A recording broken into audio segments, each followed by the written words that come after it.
अस्सलाम वालेकुम everyone. So in this video we are closing the new born chamber वाले सारे एक्सपेरिमेंट। तो हमने आरबीसी को काउंट किया, हमने डब्ल्यूबीसीज को काउंट किया, आज हम काउंट करेंगे प्लेटलेट्स को। So let's move toward the video. सबसे पहले आपको बताना चाहिए प्लेटलेट्स क्या होते हैं। प्लेटलेट्स को थ्रोम्बोसाइट्स भी कहते हैं। ये ब्लड का एक फॉर्म्ड एलिमेंट है, ठीक है। इनके अंदर न्यूक्लियस नहीं होता। 2 to 3 माइक्रोमीटर इनका डायमीटर होता है और नॉर्मल हमारी बॉडी में 150,000 to 400,000 platelets per micrometre of the blood हमारे पास, cubic micrometre metre sorry of the blood हमारे पास प्रेजेंट होते हैं। ओके, सो प्रिंसिपल क्या है जो हम इसको काउंट कर रहे होते हैं। तो हमारा जो ब्लड है हम उसको 200 टाइम लेंगे as compared to the diluting fluid, ठीक है।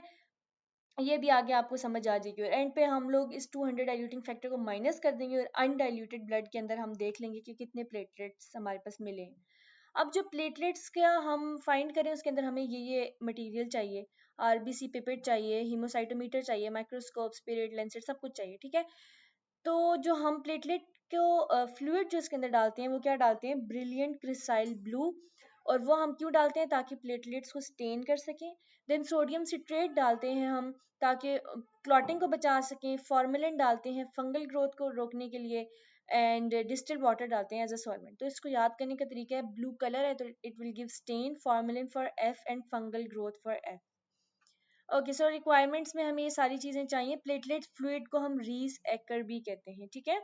अब प्रोसीजर क्या है कि आपने सबसे पहले प्रिक कर लेना है फिंगर को, ब्लड ले लेना है, पहला ड्रॉप आपने डिस्कार्ड कर देना है। बाकी जो नेक्स्ट ड्रॉप होगा उसको आपने जो हमारे पास रेड ब्लड सेल की पिपेट है उसके अंदर सक कर लेना है। लेकिन कितना सक करना है, खाली 0.5 मार्किंग तक आपने सक कर लेना है। उसके बाद बाकी 101 मार्किंग तक आपने उसके अंदर फ्लूइड डालना है, ठीक है। आरबीसी फ्लूइड डाल लें। अब जब आरबीसी फ्लूइड डालेंगे आप 101 मार्किंग तक, उसमें से फिर 1 आप यहाँ से डिस्कार्ड कर देंगे, 1 यूनिट। और बाकी का जो आपका बच जाएगा वो कितना होगा, 100 यूनिट्स आपके इस बल्ब के अंदर बच जाएंगे। फिर आपने क्या करना है कि आपने उसको फिर उसके बाद थोड़े टाइम के लिए एक पेट्री डिश के अंदर डाल के रख देना है, किसी भी मॉइस्ट फिल्टर पेपर लगा के, ठीक है। उसके ऊपर आपने ये रख देना है 15 to 20 मिनट्स के लिए, ताकि प्लेटलेट्स जो हैं वो सेटल हो जाए। उसके बाद ये आपने कैसे किया कि जब आपने इस जो आपकी पिपेट है उसके अंदर जो ब्लड था उसको आपने न्यूबॉर्न चैम्बर के ऊपर पहले टिप उसकी लगा के ड्रॉप उधर कर दिया और उसके बाद उस न्यूबॉर्न चैम्बर को आपने पेट्री फ्लूइड के अंदर रख दिया, पेट्री डिश के अंदर रख दिया। अब वो पेट्री डिश आप 15 to 20 मिनट्स के बाद उठा के आप माइक्रोस्कोप में रखेंगे और अब आप चेक करेंगे कि इसके अंदर प्लेटलेट्स कितने हैं। मैंने आपको बताया था कि प्लेटलेट्स हमेशा हम सेंटर वाले स्क्वायर में काउंट करते हैं, जिस सेंट्रल स्क्वायर को हमने फर्दर 25 मोर स्क्वायर्स में हमने डिवाइड किया हुआ है, ठीक है।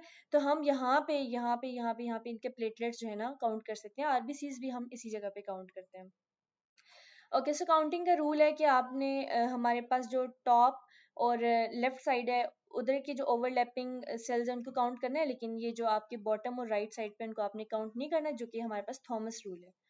ओके, अब उसके बाद डाइल्यूशन फैक्टर आपका प्लेटलेट का क्या होगा, 200 ही होगा, सेम एज आरबीसी। क्योंकि हमने क्या किया, हमने 0.5 ब्लड लिया और रीस फ्लूइड हमने 101 लिया। 1 पार्ट इसका डिस्कार्ड कर लिया, पीछे 100 रह गया। इस इट मीन्स कि अगर 0.5 of the blood for 100 dilution fluid है, तो अगर 0.5 को हम 1 कर दें तो 100 मतलब कि 200 हो जाएगा, डबल हो जाएगा, तो हमारा डाइल्यूशन फैक्टर 200 आ जाएगा। अब हम करेंगे इसकी कैलकुलेशन। कैलकुलेशन आपने किस तरह करनी है, आपको पता है जो सेंट्रल स्क्वायर है जिसकी हम फाइंड आउट करें, ये जैसे हमारा सेंट्रल स्क्वायर है, इसको हमने फर्दर 25 मोर स्क्वायर्स में डिवाइड किया हुआ था, ठीक है। तो अब हमने इसका अगर वॉल्यूम कैलकुलेट करना है 25 मीडियम साइज स्क्वायर्स का, तो हम कैसे काउंट करेंगे, 1/10 करके, ठीक है। जब उसको 1/10 करेंगे तो हमारे पास वॉल्यूम 0.1 आ जाएगा, ये आप एज इट इज याद कर लें। अब प्लेटलेट काउंट आप कैसे करेंगे, आपके नंबर ऑफ प्लेटलेट्स जितने भी आपने काउंट किए हैं मल्टीप्लाई कर देंगे उसको डाइल्यूशन फैक्टर से, डिवाइड कर देंगे उसको वॉल्यूम ऑफ द फ्लूइड पे। सिंपल इजी ये फॉर्मूला है, ठीक है। क्या फॉर्मूला है, नंबर ऑफ प्लेटलेट्स को डाइल्यूशन फैक्टर से मल्टीप्लाई करें divided by the volume of fluid. Volume of fluid आपको पता है 0.1 हमने कैलकुलेट किया हुआ है क्योंकि हमने उसको 25 स्क्वायर्स में डिवाइड किया था।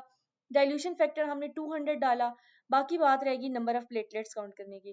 तो नंबर ऑफ प्लेटलेट्स हम कैसे काउंट करते हैं कि हमने ये वाले जो सारे स्क्वायर्स हैं इनके अंदर हमने काउंट कर लेने हैं कि हमारे प्लेटलेट्स कितने पड़े हुए हैं। जितना भी नंबर ऑफ प्लेटलेट है उसको आप यहाँ पे पुट करेंगे तो आपका जो है हमारे पास कैलकुलेशन में आंसर आ जाएगा। एक्स में जो भी आपका प्लेटलेट का नंबर है उसको मल्टीप्लाई बाय 200 जो कि हमारा डाइल्यूशन फैक्टर है, डिवाइड बाय 0.1 जो कि वॉल्यूम है, और उसको जब आप कैलकुलेट करेंगे तो हमारे पास जो आंसर आएगा, सॉरी, तो जो हमारे पास आंसर आएगा वो हमारे पास क्या होगा, टोटल प्लेटलेट काउंट।